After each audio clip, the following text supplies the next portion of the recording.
Hey guys, welcome to the CO visit. Colin here. I'm accompanied by my trusty coffee, always. Well, it's a little bit, I don't know, you can never, this cell phone never does justice to what it looks like, but we're just getting a little tail of Hurricane Melissa's hitting us all the way over here. Pretty powerful. So we're getting some rain. That's all right though, we need it. Anyway, what I want to talk about today, topic that really hits home personally. I want to talk about why I wrote the email to the Ministry of Culture and Equity in Norway. They are the ones that are dealing with all this stuff regarding religions and all of that.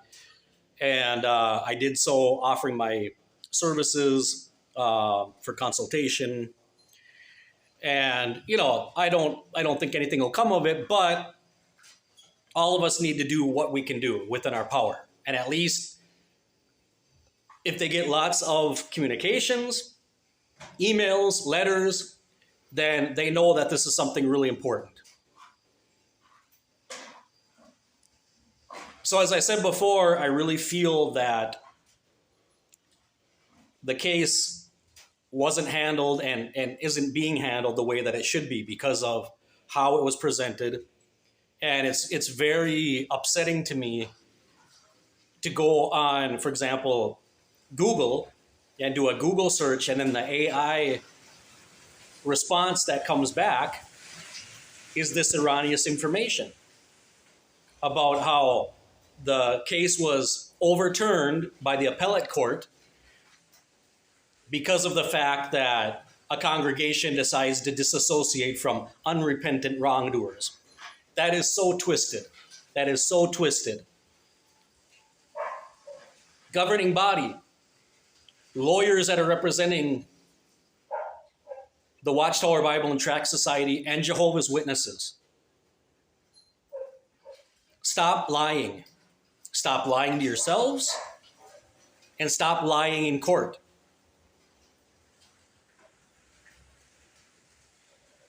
Congregations do not disassociate or disfellowship themselves. It's not a reflexive action. Disassociation is done when a person makes the decision to leave the religion, and disfellowshipping is an action that a body of elders imposes on somebody when they kick them out because they're unrepentant, supposedly, or whatever. So when you're twisting the words, why do you do that? Because you know other words you might lose? That's dishonest. That's cheating. That's lying. What does Jehovah think about that? Does he approve of such methods?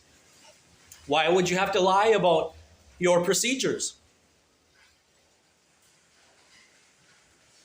Don't you have to obey God rather than men? And what irritates me about it, and this is why I wrote to Norway, it's offensive, it's indignating, and it's hurtful when a court, a group of wig-wearing magistrates that have absolutely no idea what any of this is about make a ruling that a person leaving an organization, since they made the decision and they're shunned for it and they're cut off from everything they knew, that's not abuse. It's not psychological abuse. Coming from somebody right here that suffered it for several decades now, I beg to differ. When I grew up, and years later, in 2014, I made the conscious decision to leave the organization. And since then, I've been shunned. Actually, before that, I was shunned. Way before that. by my brothers and other people. Because of that decision that I made. And people that I grew up with, people that knew me, that watched me grow up since I was a baby, watched me go through my life, get married, have children, move to Honduras, start my new life there, here. And then when I made that decision, and these were people that I loved, my brothers and members of my congregation that I grew up with my entire life. And I thought they loved me. I thought they cared about me. But they didn't. They didn't. Because as soon as I made that decision to walk away from that organization because I no longer believed it,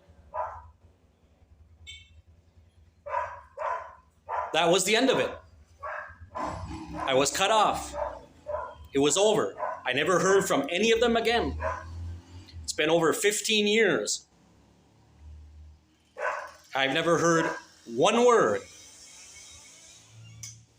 from my brothers who are Jehovah's Witnesses still. My oldest brother has 2 sons, my nephews.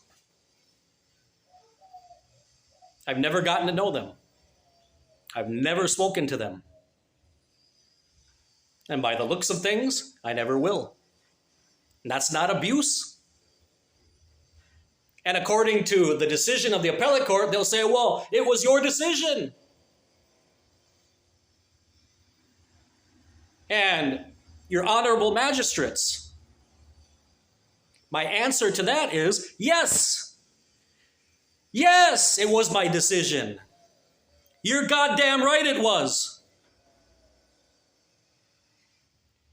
And that is protected in the Treaty of Human Rights that your country says that it upholds. It's my right. I can change my beliefs. I can change my religion as many goddamn times as I please without fear of retaliation, prejudice, or discrimination. Yes or no, magistrates of Norway? Do you or do you not uphold human rights? But I'll tell you what the problem is. This is my view of these commissions and these offices and treaties of human rights. It's all bullshit. Nobody cares about human rights. These commissions and offices of human rights are worthless. They're useless. Just like the UN. Useless. All it is blah, blah, blah, blah, blah. They created these commissions for human rights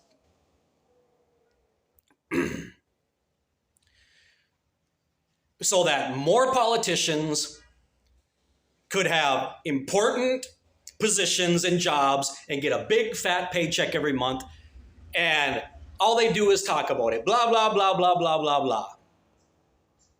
But in the end, does anybody really fight for human rights? No. Oh, countries love the human rights. Governments love human rights because it makes their country look good. It makes them look advanced. It makes them look civilized. It makes them look liberal, open-minded, accepting, inclusive. But you know why? Ask me why. Because they get funding that way. Oh, this country, that country, look, they have human rights and they fight for this and they fight for that. And they have a parade now and then and they do this and they put these little signs up and they talk every month about this month is this right and that and all that bullshit. But when it comes down to something that really matters, that's in their own set of laws. What happens? Exactly what happened in Norway. exactly what happened in Norway. They stab you in the back. Oh, well, no, that's not abuse. If that's not abuse, I don't know what is. I don't know what is.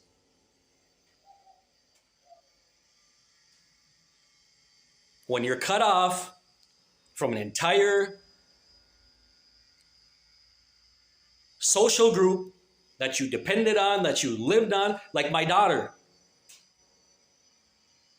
You're going to tell me that's not abuse? And they said even minors. So they don't give a shit. They don't give a shit. That my innocent daughter, when she was 16, got cut off from her entire life. And because of that, and the depression that ensued, she tried to commit suicide. It's not abuse. It's not psychological abuse. Magistrates.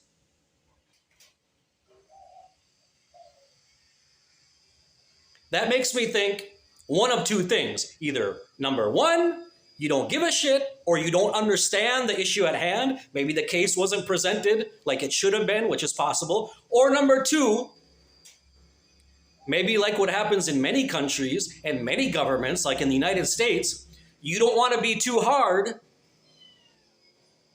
on these religious organizations that cover for pedophiles because maybe on your court there are magistrates involved in it as well, in these rings of human trafficking for pedophilia. And you know that if you take a moral high ground on that issue, you're condemning yourselves. And don't tell me it's not happening. Don't tell me there aren't judges and politicians and presidents who visited Epstein's fucking island.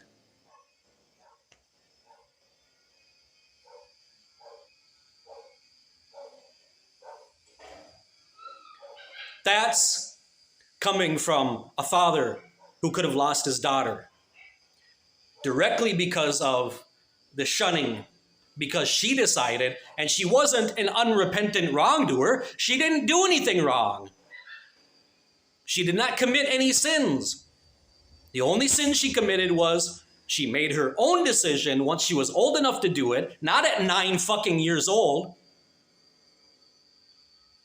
with the coercion of her whole family. When she made the decision for herself, come what may, whatever the consequences were. And maybe in her innocence, she didn't believe that they were actually going to do it, shun her and all of that. But they did. And when they did, it was too much for her. Because she's a beautiful person, and she's loving, and she's kind, and she wouldn't hurt anybody. And when they hurt her, it was too much.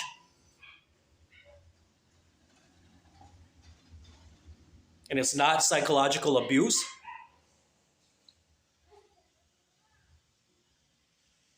Well, magistrates of the appellate court in Norway, lawyers of the Watchtower, and the governing body, fuck you too.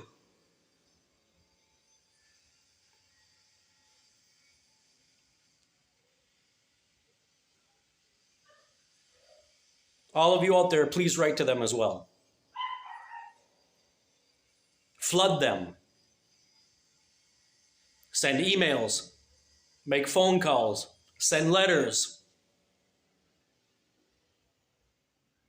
We have to keep doing this until this abuse stops.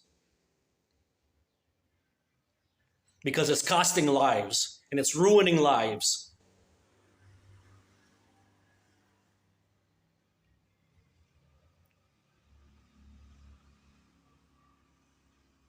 And I don't want to see this happen to anybody else. I don't wish this on anybody. But maybe God chose us with a purpose.